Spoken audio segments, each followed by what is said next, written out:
மனிதன் எவ்வளவு அறிவாளியாக இருந்தாலும் அவனுக்கு தெரியாத விஷயங்கள் நிறையவே இருக்கும். அதையே உணர்த்தும் ஒரு அழகான சம்பவம்தான் நபி மூசா அலை மற்றும் கித்தர் அலை பற்றிய கதை.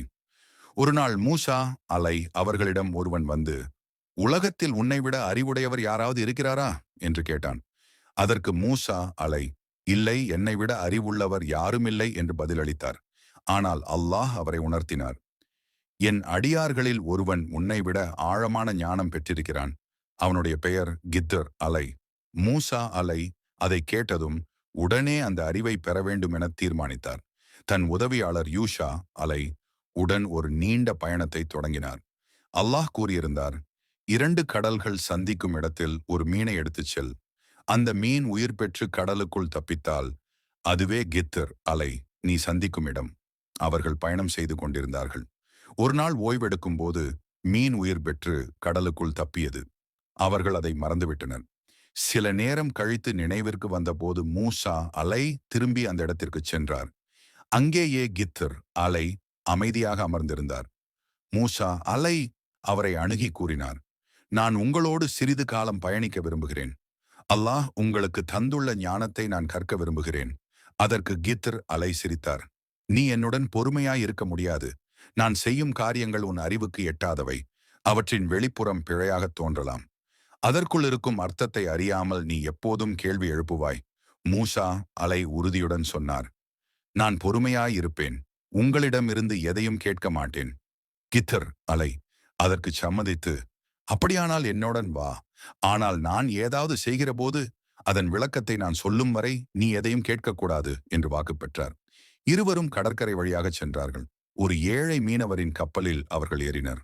அந்த கப்பல் கடலின் நடுவே சென்றபோது கித்தர் அலை திடீரென கப்பலின் அடியில் ஒரு துளை போட்டார். மூசா அலை அதிர்ச்சியில் சொன்னார், இது என்ன செயல்?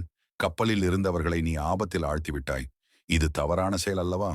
கித்தர் அலை அமைதியாக பார்த்தார். நான் உன்னிடம் சொல்லவில்லை வா, நீ பொறுமையாய் இருக்க முடியாது என்றார். மூசா அலை தன் தவறை உணர்ந்து, மன்னிக்கவும், இது எனது தவறு. இனிமேல் நான் கேட்க மாட்டேன் என்றார். அவர்கள் தொடர்ந்தனர். வழியில் ஒரு சிறுவனை சந்தித்தனர். திடீரென கித்தர் அலை அந்த சிறுவனை உயிரிழக்கச் செய்தார். மூசா அலை அதிர்ச்சியடைந்து, இல்லையா, பாவமில்லாத ஒரு குழந்தையை கொன்றாயா?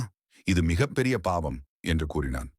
கித்தர் அலை அமைதியாக, நான் சொல்லவில்லை வா, நீ பொறுமையாய் இருக்க முடியாது என்றார். மூசா அலை வருந்தி, இனி நான் ஏதாவது கேட்பேன் என்றால் நீ என்னிடமிருந்து பிரிந்து விடலாம் என்றார். அவர்கள் மேலும் பயணித்தனர். ஒரு ஊருக்குச் சென்றார்கள். அங்கே யாரும் அவர்களுக்கு உணவு அல்லது தங்கும் இடம் கொடுக்கவில்லை. ஆனால் அந்த ஊரில் ஒரு பழுதடைந்த சுவர் இருந்தது. கித்தர் அலை அதை பார்த்து தன் கைகளால் சரி செய்தார். மூசா அலை இதைக் கண்டு ஆச்சரியப்பட்டார். இவர்கள் உனக்கு ஒரு துளி உணவு கூட அளிக்கவில்லை. குறைந்தது இதற்காக சம்பளம் கேட்டிருக்கலாமே என்று சொன்னார்.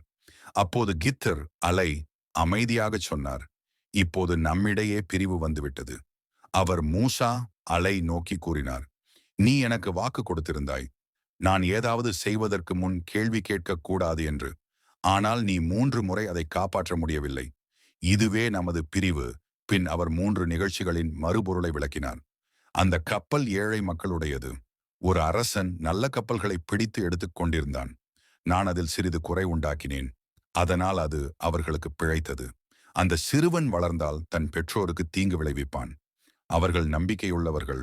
அல்லாஹ் அவர்களுக்கு ஒரு நல்ல பிள்ளையை தர விரும்பினார். அந்த சுவரின் கீழ் 2 சிறு குழந்தைகளுக்கான பொக்கிஷம் இருந்தது. அவர்களின் தந்தை நல்லவன். அவர்கள் வளர்ந்தபின் அல்லாஹ் அந்த செல்வத்தை அவர்களுக்கு வெளிப்படுத்த விரும்பினார். அதனால்தான் நான் அந்த சுவரை சரி செய்தேன். இதனை சொன்ன பின் கித்தர் அலை, இவை அனைத்தும் அல்லாஹுவின் கட்டளையினால் நிகழ்ந்தவை, என் விருப்பத்தினால் அல்ல என்று கூறி மூசா அலை அவரிடமிருந்து பிரிந்தார். அப்போது மூசா அலை உணர்ந்தார், அல்லாஹ்வின் அறிவு எல்லையற்றது. மனித அறிவு மிக குறைவு. வெளியில் தவறாக தோன்றும் பல விஷயங்களும் அல்லாஹ்வின் ஆழமான திட்டத்தின் ஒரு பகுதியே. இந்த கதை நமக்கு கூறும் பாடம், அறிவு எப்போதும் தாழ்மையுடன் சேர்ந்து இருக்க வேண்டும். பொறுமையும் நம்பிக்கையும் இல்லாமல் ஞானம் முழுமையடையாது.